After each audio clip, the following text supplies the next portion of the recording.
Hello everyone, welcome to KV learning hub. बच्चों, आज हम शुरू करेंगे 8वीं कक्षा हिंदी की न्यू एनसीईआरटी मल्हार का तीसरा पाठ, जिसका नाम है एक आशीर्वाद। ये एक कविता है जिसके रचयिता हैं दुष्यंत कुमार। दुष्यंत कुमार जी ने इस कविता को लिखा है। इस कविता में एक प्रेरणादायक संदेश दिया गया है युवाओं को और बच्चों को, जो यह बताता है, यह हमें यह सिखाता है कि जीवन में सफल कैसे होना है। यह कविता बताती है कि सिर्फ बड़े बड़े सपने देखने से कुछ नहीं होगा, उन्हें पूरा करने के लिए हमें जमीनी हकीकत पर काम करना पड़ेगा और उसको पाने के लिए प्रयास करने पड़ेंगे। तो चलिए शुरू करते हैं। जा तेरे स्वप्न बड़े हो, भावना की गोद से उतरकर जल्द पृथ्वी पर चलना सीखे, चांद तारों सी अप्राप्य सच्चाइयों के लिए रूठना मचलना सीखे, हंसे मुस्काए गाए हर दिए की रोशनी देखकर ललचाए, उंगली जलाए अपने पांवों पर खड़े हो, जब तेरे स्वप्न बड़े हो। तो इसका अर्थ अब एक एक करके हम समझ लेते हैं। जब तेरे स्वप्न बड़े हो, यहाँ पर जो लेखक है वो युवाओं को, बच्चों को कह रहा है कि जाओ और तुम्हारे सपने बड़े हो। कहने का मतलब है कि तुम बड़े स्वप्न देखो, बड़े सपने देखो और उनको पाने के लिए भावना की गोद से उतरकर, इसका मतलब है कि उन सपनों को हकीकत में बदलने के लिए, उन्हें पूरा करने के लिए तुम्हें क्या करना होगा? भावना की गोद से उतरकर जल्द पृथ्वी पर चलना सीखो। भावना की गोद से मतलब है यहाँ पर काल्पनिक दुनिया की, जो काल्पनिक दुनिया है, कल्पना रूपी दुनिया है, उसमें से उतरकर तुम्हें क्या करना होगा? पृथ्वी पर चलना सीखना होगा। अर्थात तुम्हें उन्हें पाने के लिए जमीनी हकीकत पर काम करना पड़ेगा। केवल सपने देखने से ही कुछ नहीं होगा, तुम्हें वास्तविक रूप से उन सपनों को पाने के लिए तो जो भी सपना तुमने देखा है उन्हें पाने के लिए तुम्हें जमीनी हकीकत पर काम करना पड़ेगा, अर्थात बहुत मेहनत करनी पड़ेगी। आगे देखिए। चांद तारों सी अप्राप्य सच्चाइयों के लिए। चांद तारों का मतलब है यहाँ पर मुश्किल लक्ष्य, जो भी तुमने लक्ष्य सोचे हैं, लक्ष्य देखे हैं, उनके लिए यहाँ चांद तारों का प्रयोग किया गया है कि जो मुश्किल लक्ष्य है तुम्हारी वो अप्राप्य है, यानी कि जो प्राप्त करना मुश्किल है, जैसे नामुमकिन है, बहुत मेहनत लगेगी उसमें, जो ना प्राप्त हो सके।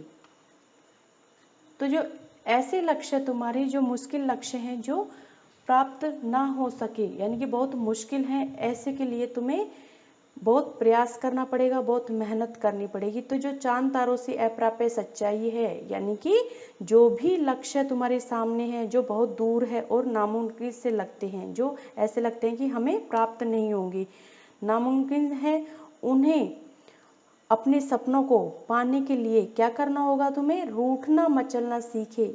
जैसे छोटे बच्चे जिद करते हैं किसी चीज़ को लेने के लिए और माता पिता उसको वो चीज़ दिलाते हैं तभी वो मानता है, ऐसे ही तुम्हें भी छोटे बच्चे की तरह एक जिद करनी पड़ेगी अपने सपनों को पूरा करने के लिए।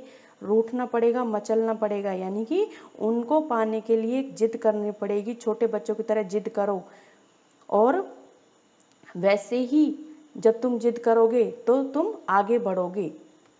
कहने का तात्पर्य है कि अपने सपने पूरे करने के लिए तुम्हें जी जान लगानी होगी, तब अपने सपने जो भी हैं वो हकीकत बन पाएंगी।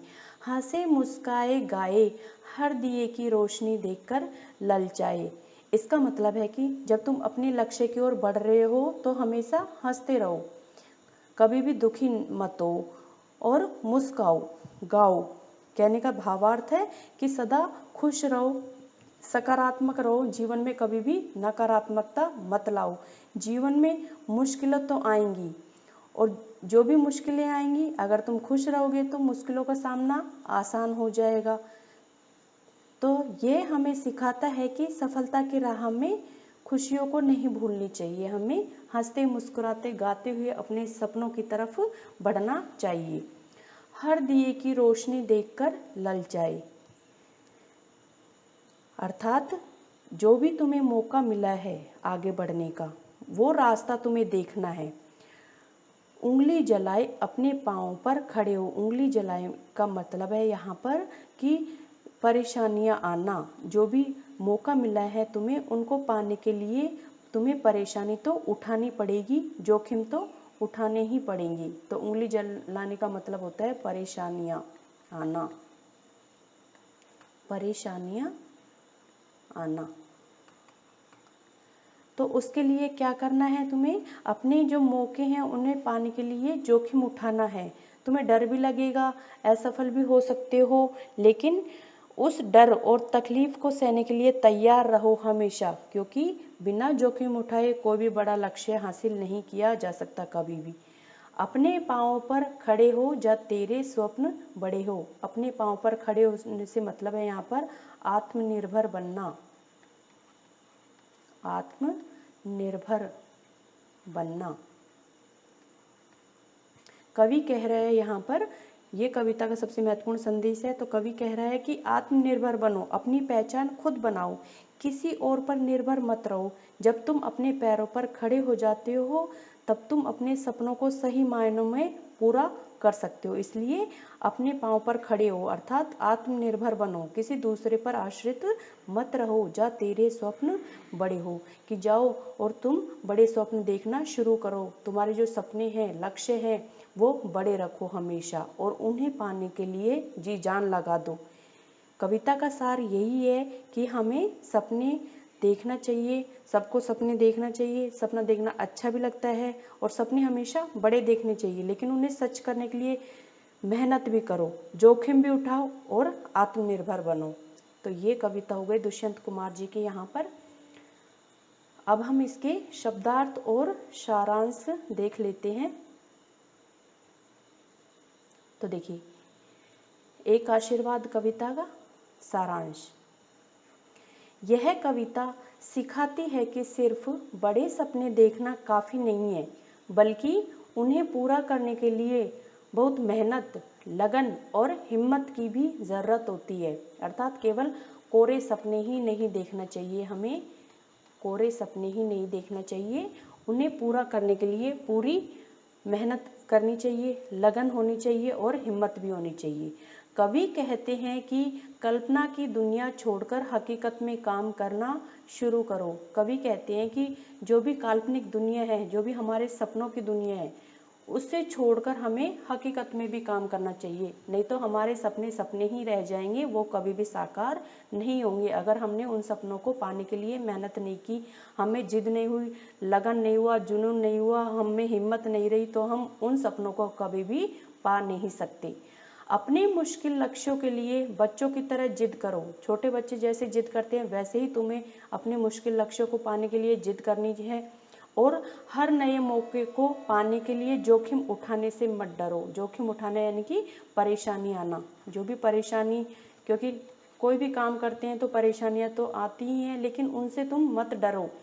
सबसे ज़रूरी बात, अपने दम पर आत्मनिर्भर बनो, ताकि तुम अपने सपनों को खुद साकार कर सको। आत्मनिर्भर यानी कि दूसरे पर आश्रित न रहना।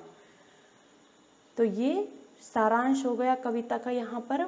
अब हम इसके शब्दार्थ देख लेते हैं एक एक करके, शब्द और उसके नए शब्द और उसके अर्थ। तो देखिए, पहला है जा। जा यानी कि जाओ। कवि कह रहा है, जो युवाओं को संदेश दे रहा है, बच्चों को संदेश दे रहा है कि जा। जा का मतलब होता है जाओ। स्वप्न यानी कि जो सपना, जो ख्वाब, जो लक्ष्य हम देखते हैं वो। भावों की गोद यानी कि कल्पनाओं और विचारों की जो दुनिया है, जो हम सोचते हैं ना बड़े बड़े सपने, मुझे ये बनना है, मुझे वो बनना है, तो यहाँ पर भावों की गोद से मतलब होता है कल्पना और विचारों की दुनिया। पृथ्वी यानी कि धरती, जो जमीन है अपनी, अप्राप्य, जो आसानी से न मिल सके, जिसे पाना बहुत मुश्किल हो। सच्चाइयाँ, हकीकतें।